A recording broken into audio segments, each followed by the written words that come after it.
Today, our immigration system is broken, and everybody knows it.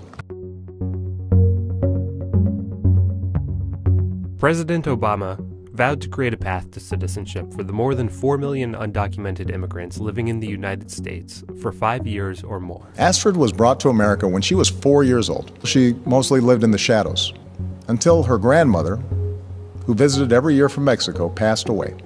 And she couldn't travel to the funeral without risk of being found out and deported. The president talked about Astrid and others like her. But what he didn't talk about were the immigrants coming from further south, from countries like Honduras and El Salvador. People desperate for not just economic opportunity, but for safety. People in need of asylum. Perhaps that's because the president's plan to deal with those people is to lock them up and send them back. These are people who are fleeing very real, very concrete examples of violence, state violence, cartel violence. It all started in the summer of 2014. Headlines screamed about a border crisis as thousands of unaccompanied minors flooded into the country and protests occurred in southern border towns. USA! The Obama administration asked Congress for $879 million to provide more than 6,000 new beds in detention centers. Congress denied this request, but Homeland Security forged ahead and opened 2 new centers anyway, including this one in Karnes, Texas.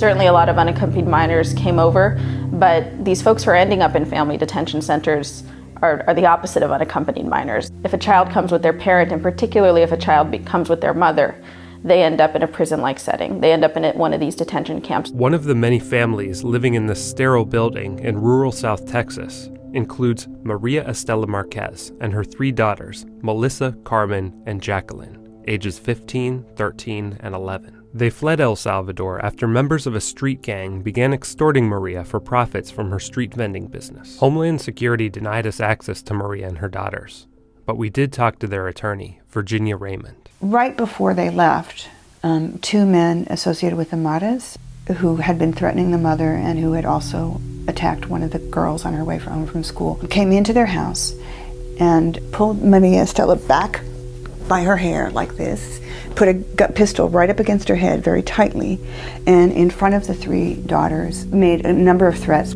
Ese fue el peor día de mi vida. Sentí que todo iba a acabar en ese momento. I felt like the world was going to end that day.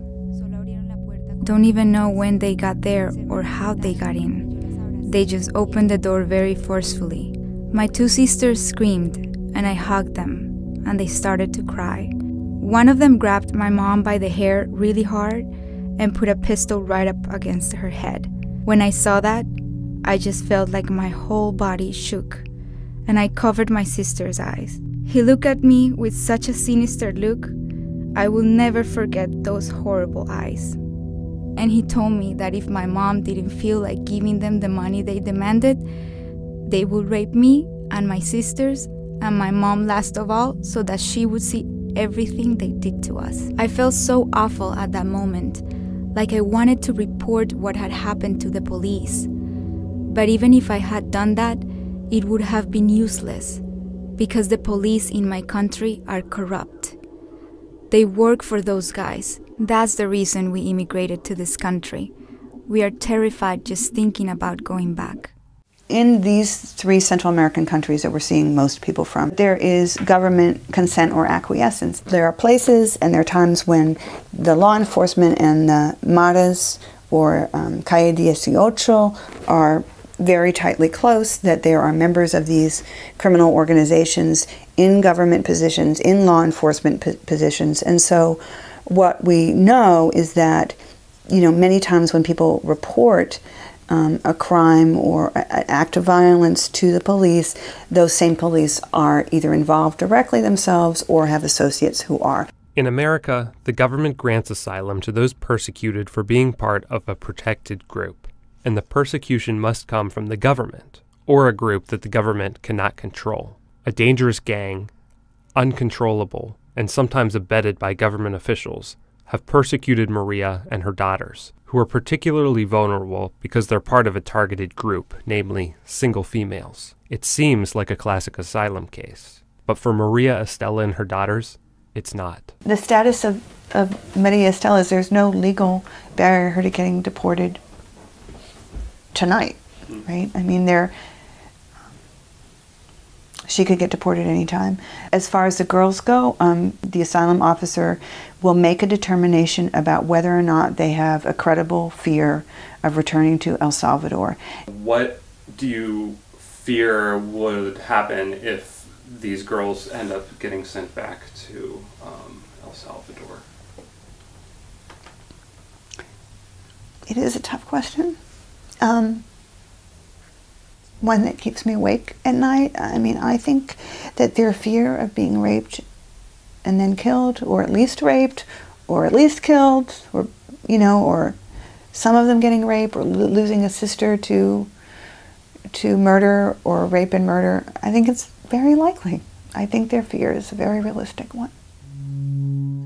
Some Americans protest immigrants just showing up at the border, jumping the line, as it were, just expecting to be let in. I welcome everybody to the United States, but come the legal way. But the fact is, when you're fleeing persecution and seeking asylum, just showing up at the border is exactly what you're supposed to do. It's important to remember that these are people who have come here in the legal way. You can't seek asylum from where you are. You have to come to the border and say, I'm here to seek asylum. You know, that's what these people have done. They've put their faith in our system. When people knock on your door and they are fleeing abuse, the United States is obligated morally and legally to let them in. The policy of locking up asylum seekers isn't losing steam anytime soon. Just weeks ago, another small Texas town called Dilley opened a new detention center, and it's the largest one to date. It's important to keep in mind how big these numbers are. At the start of this year, we only had 100 family detention beds.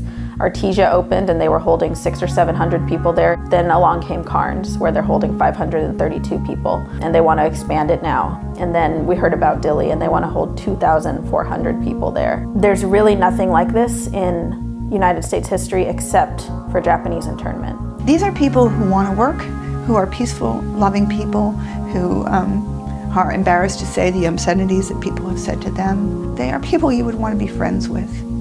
They really are. And they don't deserve to be sent back to be raped and killed by virtue of their status as young women and a single mother in a country that does not value them and where the government cannot or will not protect them.